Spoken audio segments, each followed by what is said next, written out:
Homenaje a mi pueblo. Un ensayo sobre la historia de Hinojal, escrito, leído y grabado por Luis Brenia.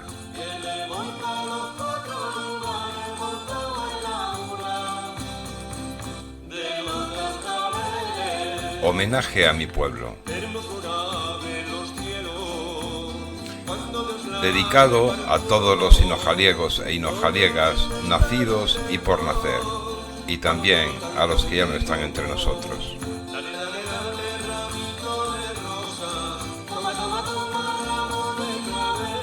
La sintonía que están escuchando corresponden al grupo folk de nuestro pueblo llamado Aninojo Folk, y la canción se titula Dale, dale, dale, dale.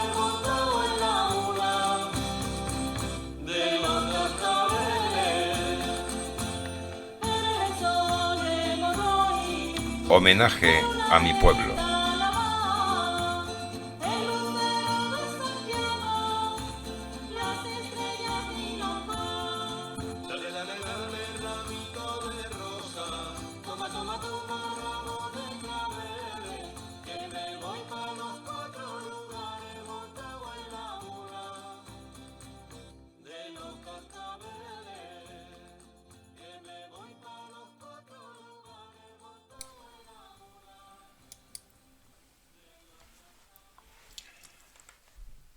El comienzo mismo de esta narración es impreciso, y acaso pudiera comenzar desde el momento mismo en que Teófilo Durán Breña, Teo para los vecinos, ganó democráticamente y por mayoría absoluta las elecciones municipales a la alcaldía. O acaso desde ese día en que por segunda vez consecutiva revalidó también por mayoría absoluta su mandato. La otra opción posible es que comenzase tras 24 años de profesión, cuando dejé de ser panadero del lugar, Hinojal, que bien puede llamarse lugar por ser uno de los 4 municipios que conforman la comarca denominada Los 4 Lugares, para dedicarme de lleno al cultivo de la escritura literaria en primerísimo término y de las letras en segundo. En cualquier caso, ambas posibilidades parecen ayuntadas, de modo que resulta difícil decidirse por ninguna en particular, al precio de dar a la otra de lado. Y bien es verdad, carece al caso de decisiva importancia cuál, con la salvedad de que tal disyuntiva me ha servido para iniciar ya desde lejos este comentario de texto tan singular. En lo que sí estamos de acuerdo Teo y yo, y también Purificación, Puri, su mujer, es que la chispa se encendería en el mismo momento en que se dio la siempre cotidiana coincidencia, que luego horas más tarde se vería ratificada y se desataría capitalmente cuando nos volviésemos a encontrar en La Fragua, el bar de su cuñado Joselín, y nos encontrásemos compartiendo mesa y saliese la conversación que verdaderamente y fuera de toda duda precipitaría la escritura del presente relato.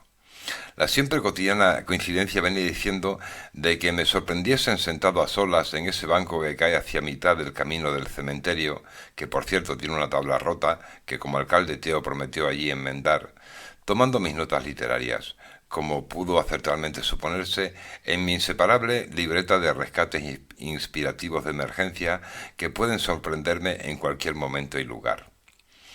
Esa especie de equinoccio nuestro, de seguro que fue la chispa primigenia que luego alentaríamos con la conversación itinerante del bar, que quiso que saliera a relucir la historia de Hinojal. Precipitada por el hecho de haberme enterado, gracias en parte a la compañía de mi primo Marciano, con la cual coincidí días antes en nuestro caprichoso deambular por las calles de la parte antigua del pueblo, con la del alcalde, de que el recinto, que había sido cárcel y toril, también había hecho las veces de archivo y trasero de Hinojal. No recuerdo ya bien cómo empezó la cosa en La Fragua, pero el caso es que, por intercesión mía, Joselín precisó que Ana, la hija mayor de Daniel, había estado ocupada recuperando documentos de los archivos del ayuntamiento del pueblo, que por cierto había sufrido en tiempos un incendio que entre otras cosas se llevó parte de esa preciosa biblioteca impresa mayormente en 1930 y de la que aún se conservan un buen número de ejemplares, cuyo préstamo está vetado en aras de proteger su conservación, pero de los que pude disponer dentro del recinto de la Casa de Cultura. Tales documentos rescatados por Ana eran mayormente partidas de nacimiento y actas de matrimonio, según se observó en la conversación, que sirvió además para destacar la adecuación de un pasillo en la parte trasera de la casa consistorial, que fue habilitado como archivo actual por los empleados municipales, entre ellos el propio Joselín. Ya te lo mostraré, me dijo Teo, el alcalde, que al poco tiempo llegó con su señora y se incorporaron a nuestra mesa como unos vecinos más cuando le comenté el particular. Palabras que agradecí por cuanto me prometían en calidad de curiosidad. Pero no solo eso, pues al pronto me sorprendió al preguntarme si disponía de correo electrónico. Naturalmente que sí, Teo. Pues si me lo confías, Luis, te enviaré un documento sobre la historia del pueblo que sin duda te habrá de gustar. Y la cosa se quedó así, o casi, pues, como excepción, se permitió la licencia de revelarme que en tiempos nuestro pueblo, cual hacía ver el mentado documento, no se llamaba Hinojal con H, sino Hinojal del Campo, Hinojal en este caso sin H. Anda la osa, exclamé anonadado, pues yo no sabía nada de esto.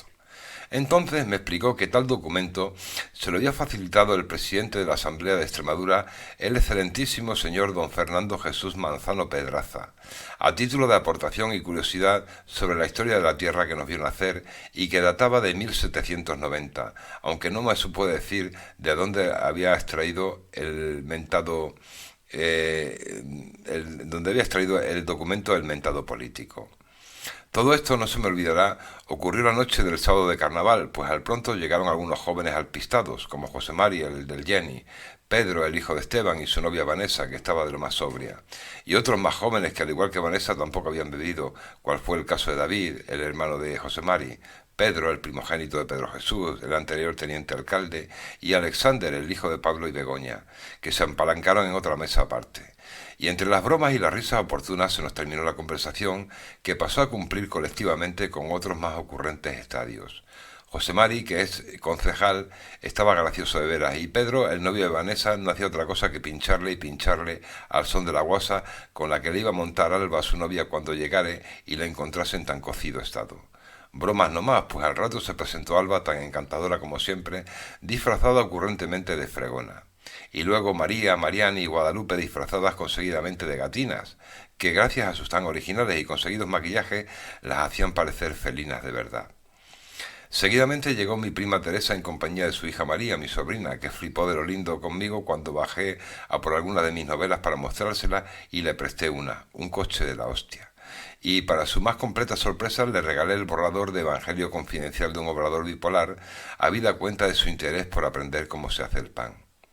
Luego mi sobrina y yo nos empleamos en hablar de literatura, abstrayéndonos de todo lo demás, y cuando nos quisimos dar cuenta, llegó la hora del cierre del establecimiento y por ende de despedirnos. Un momento antes habían llegado Sergio y Pilar. En cuanto me desperté el lunes, recordando la promesa del alcalde de enviarme el documento e ignorando el formato del mismo, me dije que en cualquier caso prefería tenerlo en un pendrive, y con este preciso fin me acerqué al ayuntamiento y José Mari, el alguacil, me dijo que Teo estaba reunido, pero que si me podía resolver el mismo el particular que me inquietaba, no tenía más que hacérselo saber. Al principio me dio un poco de corte revelárselo, pero al final se lo confesé, y entonces me dijo que eso estaba hecho, y me lo extendió en papel, mas como yo lo quería hacer posible en formato Word o similar, fue más allá y me dijo que eso no era ningún problema, pues para eso Miguel Ángel, el secretario, me lo podría escanear y pasar al pendrive.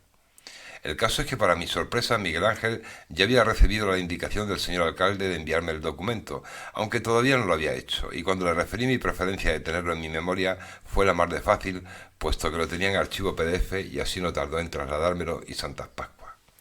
De modo que para mi sorpresa dispuse prácticamente en el acto de una copia impresa en papel y otra electrónica, cuyo contenido me voy a permitir reproducir aquí tal cual, dada su no muy larga extensión, sus curiosidades y encanto, que luego tendré a bien comentar a placer en cuanto considere oportuno y con el fin de esclarecerlo y sacar luego mis conclusiones y comparativas. Este, que está escrito en castellano antiguo, dice así: Visita al lugar de Hinojal del Campo.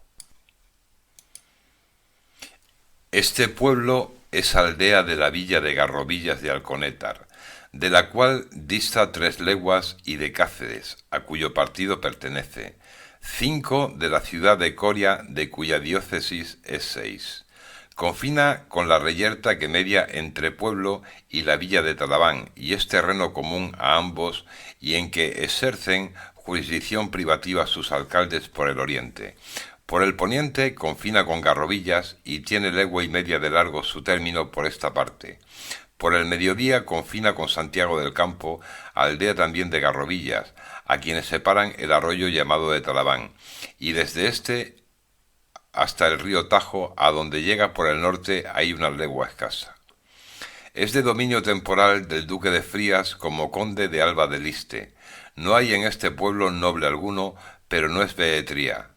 El dueño temporal percibe los diezmos de los frutos del territorio y otras rentas por tierras que arrienda a los vecinos. Pagan estos la alcabala al mismo dueño y se hallan encabezados en 2000 reales. También percibe el dueño temporal la martiniega de los vecinos y por ella 56 reales y 16 maravedíes que les abonan en el reglamento de propios. Tiene este pueblo un solo alcalde, un regidor, procurador general, síndico, personero y un escribano numerario. A este le nombra el dueño temporal y percibe 1500 reales de salario de los propios y paga por la escribanía 25 reales al señor. Para los demás oficios nombran los antecesores y el alcalde pasa a jurar ante el alcalde mayor de Garrovillas, donde se le exigen derechos por esta diligencia y después da posesión a los demás. El síndico personero es nombrado por los 24 electores que elige el concejo. El alcalde percibe 44 reales y el regidor 20 y 2 de los propios. Y de los mismos se pagan 200 a un ministro que nombra el ayuntamiento. Tiene este pueblo 106 vecinos cuyo ejercicio es el de la agricultura y muchos son meros jornaleros, y hay también 2 tejedores de lienzo y se nota aumento en el vecindario, de modo que en este siglo se ha aumentado casi una mitad, aunque se dice que antes había sido mayor. Sus diversiones son tirar la barra, jugar a la calva y formar bailes. Se advierte que se oyen frecuentemente blasfemias, juramentos y palabras indecentes y se originan escándalos del abuso de que vayan las mujeres a espigar mezcladas con los segadores, siendo ocasión de mucha libertad y desenfreno que no pueden evitar los párrocos con sus amonestaciones. Los jornaleros trabajan de sol a sol, ganan en el invierno hasta mediados de abril real y medio y de comer. Después se sube a 2 reales y en el esquileo ganan 4 sin otra cosa, y en la cosecha se pagan según la escasez. No hay más abastos que de vino, aceite, vinagre y jabón.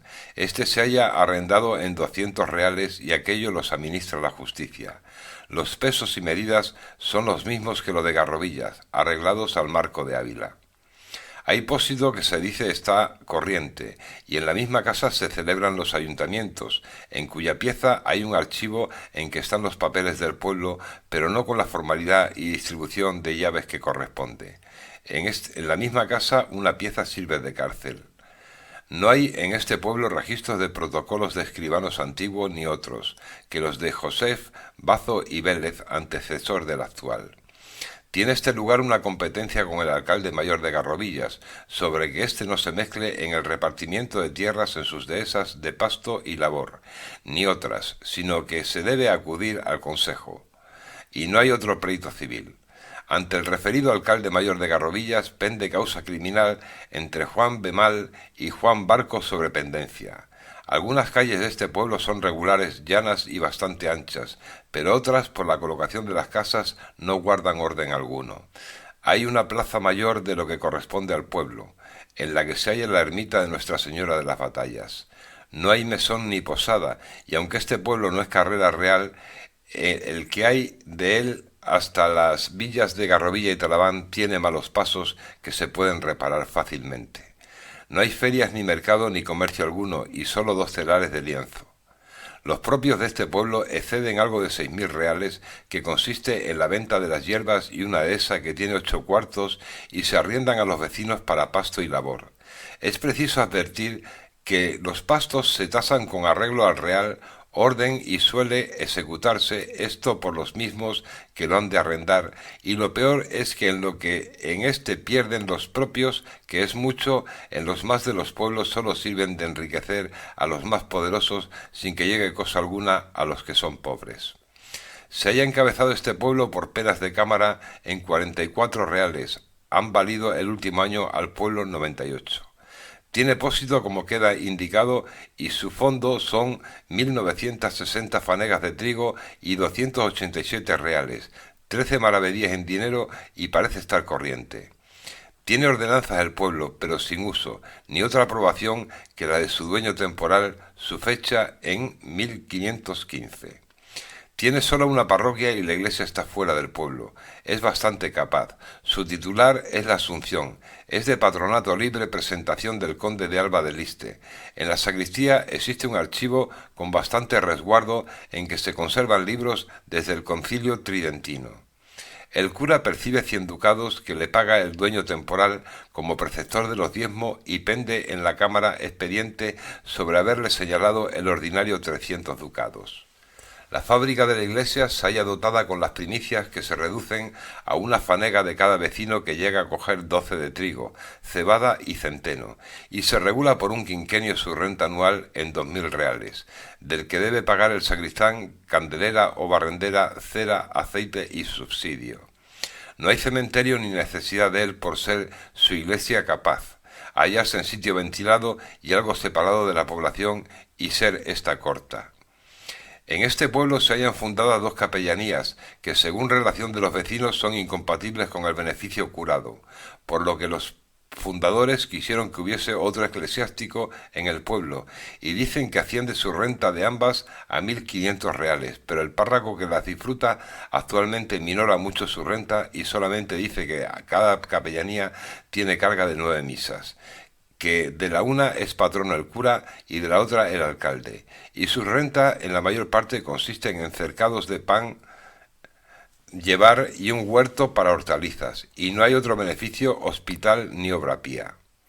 Hay 5 cofradías, la de la Veracruz es general, son cofrades todos los vecinos, su instituto es asistir a los entierros de los que mueren y su renta consiste en 2 huertos y unos censos, y debe pagar 2 procesiones generales y 2 misas cantadas. Hay otra del Santísimo, que tiene su mayordomo y su renta consiste en 5 huertos y 4 censos, y paga 216 reales de derechos al cura. Otra de Santo Toribio de Liébana, que es patrono del pueblo y tiene 300 reales de renta en una casa y 3 huertos, que se invierten también en una fiesta con sermón y en diferentes misas. Otra de los santos mártires, que tiene también su mayordomo y renta, que consiste en 2 huertos, una casa y 4 censos, que reditúa todo 300 reales. Otra de las ánimas, también tiene su mayordomo y algunos bienes raíces, que con la limosna que hacen los fieles asciende su producto a 1.200 reales, que se invierten también en sufragios. Todos los mayordomos son seculares, pero el cura maneja los caudales y toma las cuentas y no parece que hay cofrades alistados en ellas, sino que el mayordomo que sale nombra a otro. También había cofradías con el título de Rosario y del Carmen, y han quedado reducidas a la limosna que se saca e invierte también en misas. Existen en este partido 4 ermitas que son Santo Toribio, San Bartolomé y de San Juan y Nuestra Señora de las Batallas. Juntamente esta se halla dentro del pueblo y tiene de dotación un horno de cocer pan, un huerto y una tierrecilla, todo de muy poco valor, y en ella se celebra la misa por el párroco los días que no son festivos. Las demás se hallan fuera de la población en sus inmediaciones y se halla arruinada otra de San Antonio Abad. Hay escuela de primeras letras, dotada de propios con solo 300 reales y por cada muchacho que lee se paga al maestro 1 real, si escribe 2 y si aprende a contar 3. No hay correo pero sí estanco de pólvora, munición, naipes y tabaco. Hay 2 soldados de milicia pero no dependiente alguno de Inquisición. Tiene cirujano, a quien se pagan 2.400 reales, los 110 de propios y los demás se reparten entre los vecinos a proporción de la familia. También hay herrero, con quien están ajustados los vecinos y le pagan 3 cuartillas de mediado por cada yunta. Asimismo pagan al guarda de la hoja por la temporada 700 u 800 reales. Las cosechas más comunes de este pueblo son las de trigo, cebada, avena, centeno, alguna corta de garbanzos, aceite, lino, miel, cera. La cosecha de trigo se regula en cerca de 5.000 fanegas, la de cebada en 2.000, la de avena en otras tantas, la de centeno en 60. No se paga diezmos de las demás semillas ni de aceite, pero sí de la lana, que no miel y cera, que todo los percibe el dueño temporal, y también de ganado lanar, de cerda y pelo, si le hay. Por un quinquenio se diezma de lana en cada año 36 arrobas, borregos 130, lechones 8, chivos 6, queso de ovejas 7 arrobas, de cabras 1, miel 2 arrobas, cera 1 y enjambres 15. Se cultivan las tierras con bueyes y caballerizas mayores y menores, de una y otra habrá como 30 yuntas y las restantes de bueyes hasta 100. Es escaso de aguas el término y se surte el pueblo para beber de un pozo llamado el de Cantos, que dista como 300 pasos. Pasa por sus límites el arroyo llamado de Talaván, que solo es de invierno, y el río Tajo, donde abunda la pesca en sus tiempos de albures, orihuelos, barbos, bogas y sábalos. Hay 2 molinos de aceite, pertenecientes el uno a don Felipe Brocacho, vecino de Garrovillas, y el otro a uno de este pueblo. También hay 2 molinos harineros, uno en al arroyo dicho de llamado del Fresno Corriente y otro Cabido.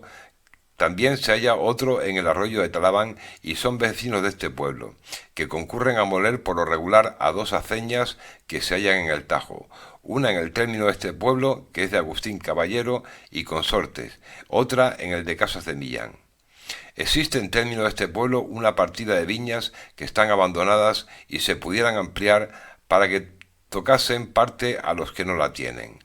En la dehesa boyal se encuentran acebuches que se pudieran injertar y repartirse entre los vecinos con grande utilidad suya para este fin, como 1/4 de legua cuadrado escaso, y asimismo convendría que parte del ejido se permita romper a los labradores como lo pretenden y se lo impiden los ganaderos. Carece el pueblo de montes y de leña por el mal uso que se hace de aquellos, y así se ven precisados a arrancar raíces para quemar. Tiene este pueblo dehesa boyal, que es de los propios. Los 3/4 son de puro pasto, y los restantes de pasto y labor. Su extensión es de 3/4 de lengua de longitud y media de latitud. También tiene el pueblo un terrazgo de pasto y labor.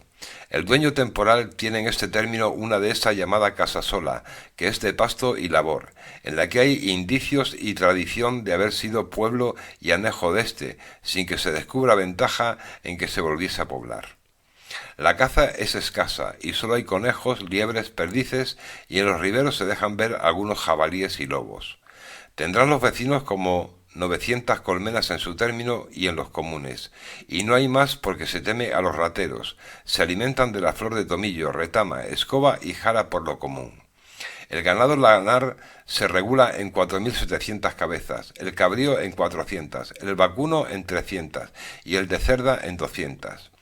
Está la mayor parte del ganado lanar entre pocos vecinos, pues Francisco Flores Mayor tiene 800 cabezas, Francisco Garrido 600 y así otros. Solamente hay en este pueblo un vínculo que pertenece al expresado don Felipe Bocacho. Se haya encabezado este pueblo por reales contribuciones, exceptuando el utensilio en 5.046 reales. Bien. Tras la lectura de corrido de la copia en papel que me facilitó el alguacil, tuve a bien diseccionar desde mis ojos contemporáneos aquel texto antiguo, con el fin de enterarme mejor de cuanto decía y también de poder ofrecer clarificadas las conclusiones que obtuviere, primero a Teo, el señor alcalde, y cómo no, a mis paisanos y paisanas. Como hemos podido ver, el texto, unos apuntes oficiales cuya autoría desconocemos, levantado a tenor de una presumible fugaz visita y en base a una sostenida no se sabe cómo documentaciones, escrito en castellano de la época, comienza situando a nuestro pueblo, fundamentando su situación con respecto a municipios que por sus particularidades reflejan de ser de mayor importancia, cual es el caso de Garrovillas de Alconétar, por ser lo que hoy denominamos cabeza de partido, Coria, sede de la diócesis, y Cáceres, capital de provincia, midiendo su distancia en lenguas. Asimismo, toma como referencia a nuestras vecinas localidades, aldeas como Hinojal del Campo, de Talaván escrito con B y Santiago del Campo. Ahora, antes de entrar en la disección de la materia que nos ocupa, quiero apuntar que he tenido a bien servirme del Tesoro de la Lengua Castellana o Española de Sebastián de Covarrubias Orozco, fechado en el año 1610, y del Diccionario de Autoridades, que data aproximadamente del año 1730, ya que el documento de referencia lo es, según es sabido, de 1790, es decir, de hace ya más de 2 siglos. Asimismo, he recurrido también al Diccionario de la Real Academia Española actual o DRAE. Tras este inciso se abre la primera consulta que he considerado practicar a la hora de desentrañar la estimación de la distancia que comprende una legua, y el Tesoro de Covarrubias apunta lo siguiente. Legua: espacio de camino que contiene en sí 3 millas. Según Budeo, tiene 30 estadios. Los autores llaman leuca, no es vocablo latino, entiéndese francés, como lo refiere Amiano Marcelino. En cambio, el Diccionario de Autoridades se refleja lo siguiente. Legua: medida de tierra cuya magnitud es muy varia entre naciones. De las leguas españoles entran 10 y 7 y media en un grado de círculo máximo de la tierra, y cada uno es lo que se anda regularmente en una hora. Viene del latín vaso leuca u leuga. Asimismo, el Diccionario de la Real Academia Española figura lengua, del celtolatín leuga, quizás de origen prerromano. Femenino: medida itineraria variable según los países o regiones, definida por el camino que se anda en una hora y que en el antiguo sistema español equivale a 5.572,7 metros. Tras estas puntuales aclaraciones, prosigo con mi empeño. Es de dominio temporal del duque de Frías como conde de Alba del Liste. No hay en este pueblo noble alguno, pero no es behetría. El dueño temporal percibe los diezmos de los frutos del territorio y otras rentas por tierras que arrienda a los vecinos. Pagan estos la alcabala al mismo dueño y se hallan encabezados en 2.000 reales. También percibe el dueño temporal la martiniega de los vecinos y por ella 56 reales y 16 maravedíes que se les abonan en el reglamento de propios. Este párrafo, que me obliga a adelantar el análisis del que me ocupo, pretendo serlo eminentemente lingüístico y no así político o histórico, en aras de esclarecer conceptos que se me puedan ocurrir un tanto oscuros para nuestra época. Nos revela el texto que Hinojal entonces no era behetría, es decir, que según coinciden nuestros 3 libros de consulta, quiere decir que no gozaban de la libertad de escoger por señor a quien quisieren, sino que, en el caso que nos ocupa, estaban sujetos al dueño temporal, que no era otro que el duque de Frías como conde de Alba del Liste, quien percibía los impuestos sobre los frutos y los arrendamientos de las tierras, y a quien debían de pagar asimismo la alcabala o tributo o derecho real que se cobra a todo lo que se vende, pagando el vendedor un tanto por ciento de toda la cantidad que importó la casa vendida, según figura en el Diccionario de Autoridades, o sea, una especie de IVA, impuesto del valor añadido. También se precisa que tal dueño percibía la martiniega de los vecinos, lo que en Autoridades se precisa como cierto género de tributo o contribución que se debía pagar el día de San Martín, de lo que supongo que se deriva el dicho popular de que a cada cerdo le llega su San Martín. Prosigo sin pararme en este párrafo en el que se da minuciosa cuenta de la estructura jerarquizada del gobierno de Hinojal del Campo, que no obstante reproduciré para facilitarle al lector el seguimiento del discurso.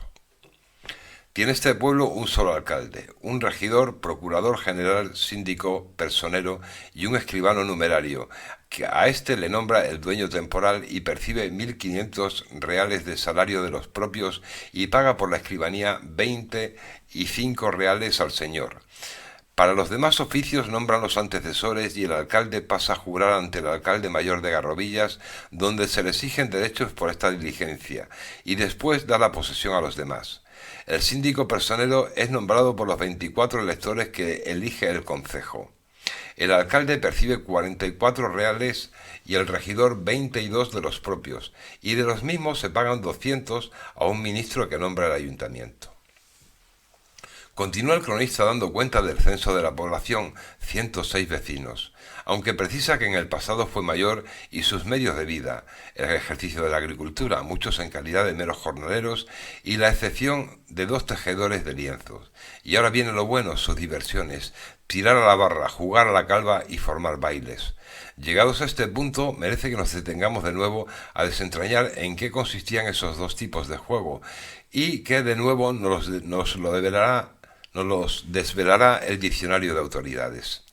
Tirar la barra, género de diversión que parece ejercitar la robustez y agilidad suelen tener los mozos, y es desde un puesto señalado despedirla de diferentes modos y maneras, y gana el que más adelanta su tiro, suponiendo que para que lo sea ha de prender en la tierra por la punta o parte inferior. Del latín ferreum longurium in palefilico stadio jacere. Cervantes, Quijote, tomo 1, capítulo 25. Bien la conozco, dijo Sancho, y sé decir que tira también una barra como el más forzudo zagal de todo el pueblo. Calva. Juego semejante al tángano, que se pone un hueso de piel de la vaca hincado en el suelo y tiran a derribarle los que juegan con unos tejos, y el que le derriba gana. Covarrubias precisa que se le llama así porque el hueso está por arriba tan reluciente y limpio que parece calva, y además señala en su tesoro de la lengua española o castellana cierto juego que llaman el marro y ponen una chita o hueso del pie de buey hincado en el suelo, que no se le parece sino la corona, y por estar rasa a modo de calva. El que da en aquel hito dicen haberle calvado.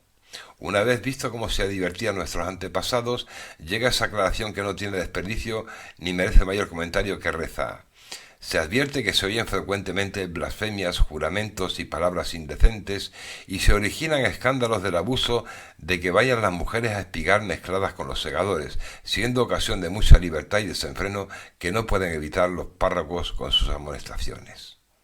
Continúa el escrito precisando el trabajo temporero y el salario de los jornaleros. Trabajan de sol a sol, ganan en el invierno hasta mediados de abril real y medio y de comer. Después se sube a 2 reales y en el esquileo ganan 4 sin otra cosa, y en la cosecha se pagan según la escasez. La pena es que yo no disponga de una orientativa relación de los precios y coste de la vida de entonces, con el fin de hacernos mejor idea de la cifra y el valor de las monedas en curso.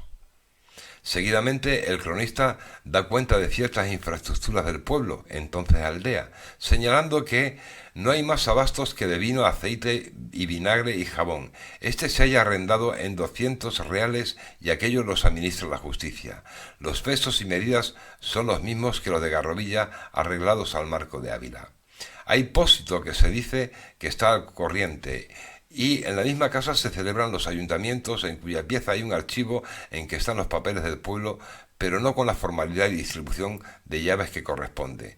En la misma casa una pieza sirve de cárcel. Aquí entiendo que debo que aclarar lo que era un pósito, según también mediante los libros auxiliares que estoy empleando. El diccionario de autoridades lo define así: pósito: la casa en la que se guarda la cantidad de trigo que en las ciudades, villas y lugares se tiene de repuesto y prevención para usarlo en tiempos de necesidad y carestía. Del latín horrium repositorum. Ordenamos que los pósitos de las ciudades y poblaciones no se puedan sacar mantenimientos en ninguna cantidad, para evitar molestias y asegurar la provisión de trigo. Es congruentísimo remedio el de los pósitos y alcolíes públicos, dice cierto texto. Un alolí, quiero aclarar que es un granero, y según mis luces que no hay información, quiero precisar que el pósito que se menciona es lo que entre nosotros conocemos como el diezmo, aunque entiendo que dada mi ignorancia al respecto pueda dárseme el caso de estar en un error. A continuación, el mismo texto nos hace ver que no hay en este pueblo registros de protocolos de escribanos antiguos, ni otros que los de Josef, Bazo y Vélez, antecesor del actual. Y aquí la pregunta que me hago es si seguirán existiendo tales registros de protocolos de Josef, Bazo y Vélez, y si no sería posible recuperarlos como documentos históricos de nuestro pueblo. Continúa el texto precisando competencias con el alcalde mayor de Garrovillas a favor del Consejo en caso del repartimiento de tierras en nuestras dehesas, no habiendo otro pleito civil, aunque precisa que, ante el referido alcalde mayor de Garrovillas, pende causa criminal entre Juan Bemal y Juan Barco sobre pendencia. ¿Quiénes eran los mentados? ¿Acaso paisanos nuestros? ¿En qué consistió esa causa criminal, esa pendencia y cómo acabó todo? ¿No sería posible saberlo y merecería acaso la pena? Pasa el cronista a definir nuestras calles, algunas regulares, llanas y anchas y otras sin orden ni concierto. Cita nuestra plaza mayor y la ermita de Nuestra Señora de las Batallas y señala la carencia de mesón y posada, así como de ferias o mercado. Cede luego a tasar una serie de valoraciones que exceden en algo de 6.000 reales, que consisten en la venta de hierbas y una dehesa que tiene 8 cuartos y se arriendan a los vecinos para pasto y labor. Y denuncia que las tasaciones de los pastos perjudican a los arrendatarios para enriquecer a los poderosos dueños. Precisa seguidamente el fondo del depósito en 1.960 fanegas de trigo y 287 reales, 13 maravedíes en dinero, y estima parece estar al corriente, esto es, abastecido. Señala asimismo la existencia de unas ordenanzas municipales que no se llevan a efecto y que datan de 1515. Tras esto prosigue diciendo: tiene una sola parroquia y la iglesia está fuera del pueblo. Es bastante capaz. Su titular es la Asunción, es de patronato libre presentación del conde de Alba de Liste, y en la sacristía existe un archivo con bastante resguardo en que se conservan libros desde el Concilio Tridentino. ¿Dónde diablos están todos esos libros mentados? ¿Sería posible recuperarlos, señor alcalde, o hacernos al menos con unas debidas copias de calidad para enriquecer nuestros archivos? El texto sigue precisando los honorarios del cura, las primicias que percibe de los paisanos, la iglesia y de su regulación. No hay cementerio ni necesidad de él, por ser su iglesia capaz hallarse en sitio ventilado y algo separado de la población y ser esta corta. Continúa diciendo el texto, sin referir el huerto anexo a la iglesia que servía de camposanto, para destacarnos la siguiente curiosidad. En este pueblo se hayan fundado 2 capellanías, que según relación de los vecinos son incompatibles con el beneficio curado, por lo que los fundadores quisieron que hubiese otro eclesiástico en el pueblo, y dicen que asciende su renta de ambas a 1.500 reales, pero el párroco que las disfruta actualmente minora mucho su renta y solamente dice que cada capellanía tiene carga de 9 misas, que la una es patrono del cura y de la otra el alcalde, y sus rentas en la mayor parte consisten en cercados de pan llevar y un huerto para hortaliza, y no hay otro beneficio hospital ni obra pía. Se repasan las distintas cofradías del lugar y ya se precisa el reconocimiento de Santo Toribio de Liébana como nuestro patrón, para dar seguidamente fe de nuestras 4 ermitas, la de Santo Toribio, la de San Bartolomé, que Dios quiera que veamos restaurada, como ya lo ha sido cuando leo el presente artículo, la de San Juan y la de Nuestra Señora de las Batallas, en la que se cobijaba un horno panadero, y nombra una quinta arruinada que yo jamás oí mentar y que no sé por tanto situar, la de San Antonio Abad. A continuación viene uno de los párrafos que, como escritor y amante de las letras que soy, y por su importancia más me ha cautivado de toda la exposición, y sobre el que, después de concluir esta disección, me extenderé a placer, pues cual discípulo que fui de tía Marciana, apreciadísima maestra en la escuela de los Cagones, y de tantos congéneres, me parece estar reviviéndolo. Hay escuela de primeras letras, dotada de propios con solo 300 reales, y por cada muchacho que lee se paga al maestro 1 real, se escribe 2 y se aprende a contar 3. Continúa el escrito dando cuenta de la carencia de correo en aquellos tiempos y la disponibilidad de estanco de pólvora, munición, naipes y tabaco. 2 soldados de milicia, cosas que paradójicamente carecemos hoy en día, cirujano, guarda de hoja y herrero. Pasa revista a las cosechas de la época, trigo, cebada, avena y centeno en mayor medida, y en menor de garbanzos, aceites, lino, miel y cera, de la mayoría de las cuales ya no queda ni su sombra. Hoy día me refiero, dando cuenta de sus volúmenes y de las diversas ganaderías del momento, vacuna, ovina, caprina y porcina fundamentalmente, y de unas 900 colmenas que se alimentan de la flor del tomillo, retama, escoba y jara, que deben protegerse de rateros. Se da cuenta del número de bestias destinadas a las labores agrícolas y de los surtimientos de agua del lugar, haciendo especial mención del tan generoso Pozo Canto, el arroyo Talabán, el arroyo del Fresno y el río Tajo, y que estos dos últimos les proveían de suculentos albures, orihuelos, barbos, bogas y sábalos. Se detiene el cronista en el capítulo que concierne a los molinos aceiteros y harineros, señalando algunos, las viñas, la de Saboyal y la de Casasola, propiedad entonces del conde de Alba de Liste, la caza de conejos, liebres y perdices, y en los riberos de jabalíes y lobos, y punto final del documento. Y ahora, concluida y analizada la lectura del breve documento, corresponden algunas reflexiones suscitadas 2 siglos más tarde, y a tenor de lo que este informe nos ha hecho ver que fue, grosso modo, la precaria vida de entonces en este mismo lugar en que hemos nacido y crecido y que tengo a bien proponer. No obstante, entiendo cabalmente que se deben considerar las muchísimas y comprensibles omisiones que en su puntual visita el culto cronista dejó por registrar en su afán por destacar los aspectos de mayor relevancia antropológica y social, mas haciendo un no muy desventajado ejercicio de lógicas deducciones y a tenor de cuantas anécdotas nuestros mayores, bebiendo de la memoria de sus predecesores, aquellas que por sus gracias o significancias se fueron trasladando de boca en boca y de generación en generación, nos legaron, nos costará mucho, no nos costará mucho elucubrar ni imaginar, trasladándonos imaginariamente en el tiempo y señoreados por la certidumbre de que pisamos la misma tierra, que aquellas mismas personas gozamos de semejante vegetación, contemplamos las mismas estrellas que ellos vieron en noches similares a las nuestras, disfrutamos de clima semejante y heredamos gran parte de la lengua o habla de ellos en su mayoría iletrados, que en su mayoría iletrados parlaron. ¿Cómo fue básicamente la no tan remota vida de entonces? Yo soy relativamente joven, cuento 48 años cuando redacto estas páginas, pero mi padre, que nació en 1920, ya es muy mayor y de su boca me han llegado no pocas pinceladas de otros tiempos, incluso muy anteriores a él. Una vez, por ejemplo, me contó que mi tatarabuelo, Manuel Breña, que procedía de Garrovillas, fue el primer Breña que se instaló en Hinojal y que fue alcalde de nuestro pueblo allá por el año 1880, cual se da fe en la piedra escrita, y que de él procedemos todas las familias breñas que hoy lo poblamos. Es solo un apunte de un heredado legado de memoria, y al igual que los testimonios que yo pueda haber recabado, cada hinojaliego tendrá los suyos, y qué duda cabe que de poder ensamblarlos reconstruiríamos un histórico puzzle de lo más interesante y variopinto. ¿Cuántos cronistas cultos necesitaríamos para recabarlos y machembrarlos? Una infinidad, y es solo un pequeño pueblo con una larga historia detrás, no muy abundante en registros que yo sepa.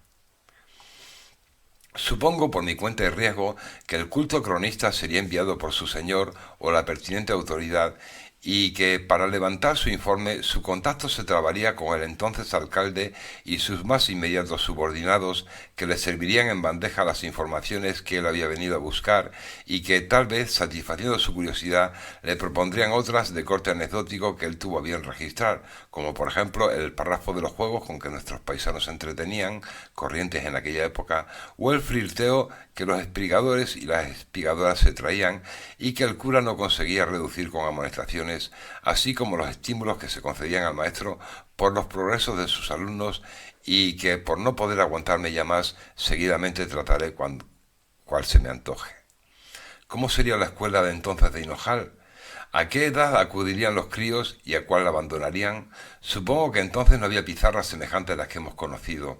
Tal vez una gran losa vertical o acaso horizontal sobre el mismo suelo haría sus veces cuando no la misma tierra, y otra pequeña piedra cumpliría la función de tiza. Tal vez cada alumno tuviera su propia losita para ejercitarse en el arte de la caligrafía y la escritura y obrar sus tan elementales ejercicios de matemáticas de sumar y restar, acaso de dividir y como mucho de multiplicar, y de seguro que nada más. ¿Por qué no dio jamás un escritor o un poeta Hinojal? Al menos que me conste fue así, y sin duda el gran rival de la escuela, esto lo hemos conocido, era la incorporación al trabajo a edad muy temprana, porque el trabajo rendía, en tanto que la escuela parecía que lo que más conseguía era meterle inútiles pájaros en la cabeza a los muchachos, y volverles más tontos de lo que ya de por sí estaban. Tonterías sin aplicación factible, obviamente. Es un hecho probado que el índice de alfabetización era harto escandaloso por aquella época, de modo que eran muy pocas las personas que sabían leer, escribir y contar, con que lo que no me extraña es que en aquel Hinojal el maestro gozase de esos estipendios añadidos según su demostrable rendimiento docente. Varias han sido las personas que me han contado que antes de la invención de la radio era muy común que los vecinos que no sabían leer hicieran corro en torno a un libro que les leía el adelantado que sabía hacerlo, para enterarse de lo que ahí ponía, y que tal ejercicio de escucha constituía la más elevada expresión de la cultura a la que podían acceder. También he oído hablar de aquellos cuentacuentos que, sabiéndose de memoria la historia, se apoyaban en unas ilustraciones y tablillas para mejor acompañar la narración de la trama. Eran otros tiempos por los que el hombre debió de pasar para llegar a ser lo que somos, que, no lo olvidemos, seguimos siendo evolutivos, con la salvedad de que nuestros contemporáneos dispondrán de muchísima más documentación para mejor conocernos en los que su ayer fuimos. Entonces, la transmisión lingüística no era mayormente oral. De hecho, nuestro tan amado Castúo, al que yo lo denomino la lengua de mi infancia, es un habla oral no resuelta para ser transcrita, aunque nos valgan y mucho las epopeyas de Luis Chamizo y Gabriel y Galán. Y una transmisión oral es per se una transmisión cualitativamente frágil y fugaz, en tanto que pende de la volátil memoria, el boca a boca y de nada más. Prosiguiendo ya con lo iniciado antes de la apertura de este generoso paréntesis, no se da cuenta en el documento que nos ha llegado de muchísimos aspectos de interés, por ejemplo, del levantamiento de los cercados, obra verdaderamente faraónica, pues tengo entendido por Fidel Durán Macarrilla que se cuentan 240 kilómetros de piedra cercada. Del empedrado de las calles, si es que lo había, del lugar de residencia del conde de Alba del Este, que supongo que dado su estatus figurará en otros documentos conservados, de las fuentes circundantes que han logrado sobrevivir hasta nuestros días, de las cuadrillas de albañiles, del estado del camposanto de los moros, si bien es de reconocer que para tratarse de una visita el acta es muy completa. Entre aquel no tan remoto tiempo y el que se nos puede haber referido verbalmente por nuestros antepasados, medía una franja que debió de resultar más que decisiva. ¿Cómo llegó Hinojal a multiplicar con creces la población de la que se nos da cuenta en este informe? Ya sé que es una pregunta ambiciosa, pero creo que cumple bien su cometido para continuar esta disertación que con tan buen ánimo levanto y que espero que le sirva a muchos paisanos para comprender mejor algo de la historia de nuestro amado pueblo y para formularse cuestiones al respecto con mayor tino. Una cuestión más que obviando los progresos que nos han traído con los tiempos, las ciencias y las tecnologías, me pirro a proponer. ¿Cómo vería el actual Hinojal, uno de aquellos fenecidos hinojaliegos e incluso el mismo cronista, si levantare la cabeza? Para ser todavía más preciso, ¿cómo vería dicho hombre el Hinojal de 1950, cuando aún no había sido castigado por el desolador fenómeno de la emigración y alcanzase una cota de población cercana a los 3.000 vecinos? ¿Cómo, si viese el Hinojal de un suponer el 15 de agosto, día central de nuestras fiestas en honor a Nuestra Señora de la Asunción, del año pasado, cuando, con el puntual retorno de los emigrantes y sus descendientes, tal cota demográfica fue probablemente rebasada? ¿Y cómo, si ahora mismo en el tan mermado febrero de este mismo año asomare la cabeza? Yo supongo que en los primeros de los casos no daría crédito de alegría a lo que viere al contemplar a Hinojal en toda su pompa, registrando una multiplicación cercana a 30 veces la población de entonces, en tanto que referido a la misma cuestión al actual febrero, cuando apenas residimos 4 gatos, se le caería a plomo el alma a los suelos al constatar que la población de entonces, 106 habitantes contados, apenas se ha multiplicado por 3 y pico. De seguro miraría con abochornada congoja el abandono agrícola de las tierras de nuestro término, por las que tantos se afanaron en explotar con los paupérrimos medios del tiempo que les tocó por suerte o desgracia vivir. Y entonces, de seguro, labradas en su mayoría. Y también, qué duda cabe, verían con gran pena la escandalosa merma de la cabaña ganadera, que significó para ellos la fuente principal con la que ganarse el pan de sus días.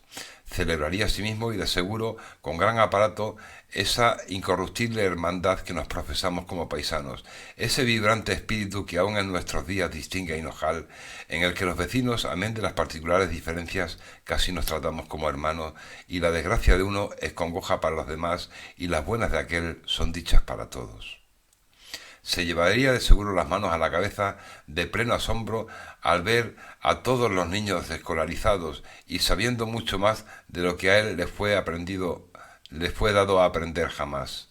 Fliparía viendo nuestra biblioteca, madre del saber, nuestro parque infantil, nuestras calles asfaltadas, nuestras estupendas casas y nuestro amor por conservar los testimonios de nuestro pasado. No cogería en sí al ver la residencia de ancianos, las aún veneradas fiestas de San Sebastián, las candelas y Santo Toribio, el consultorio médico, la tahona, el taller de aluminio y los bares en los que nos reunimos, el adecentamiento de los carriles, el proyecto del pabellón multiuso, nuestras ermitas y nuestra graciosa iglesia restaurada, el cuidadísimo estado del cementerio en el que moran muchos de sus descendientes, hijos del pueblo como ellos.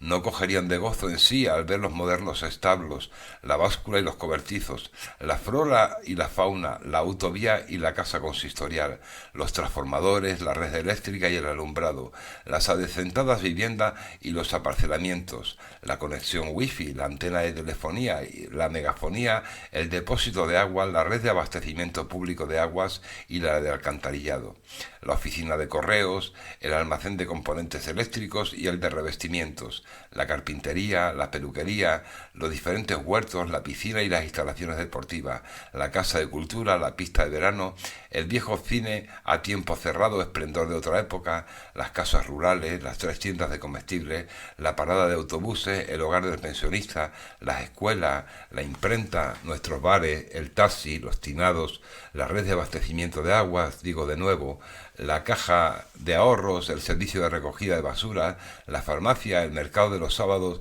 y qué sé yo cuántas cosas más. Y también, como no, vería cosas que no le gustarían ni un pelo, que se podrían enmendar y que me voy a ahorrar enumerar para que nadie se dé ni por aludido ni por ofendido, y para que dicha reflexión quede en cada cual en aras de su particular reparación.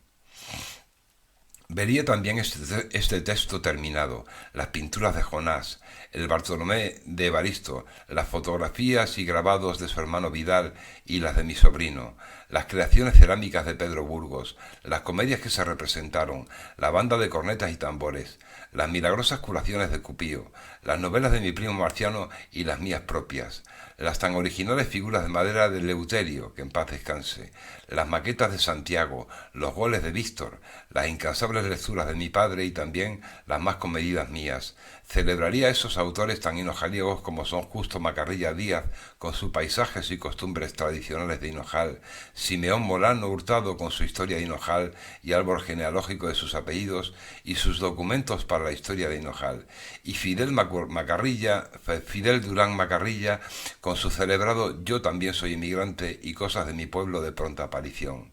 Escucharía con sumo deleite y memoria los también recuperados y entonados Cantari de Trajantiel de Aninojo, nuestro tan longevo grupo folk, entre los que bien pudiera hallarse algunos de los que él cantó alguna vez, qué sé yo cuántas cosas más. Eso sí, vería a Hinojal, a su Hinojal del campo de otros tiempos, de seguro que sí. Reconocería con orgullo a su pueblo.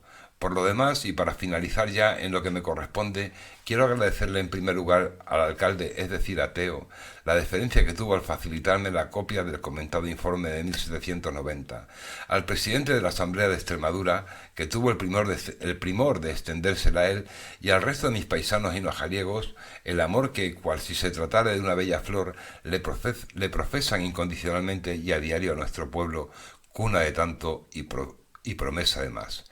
Viva Hinojal, viva por siempre nuestro tan amado pueblo. Fin.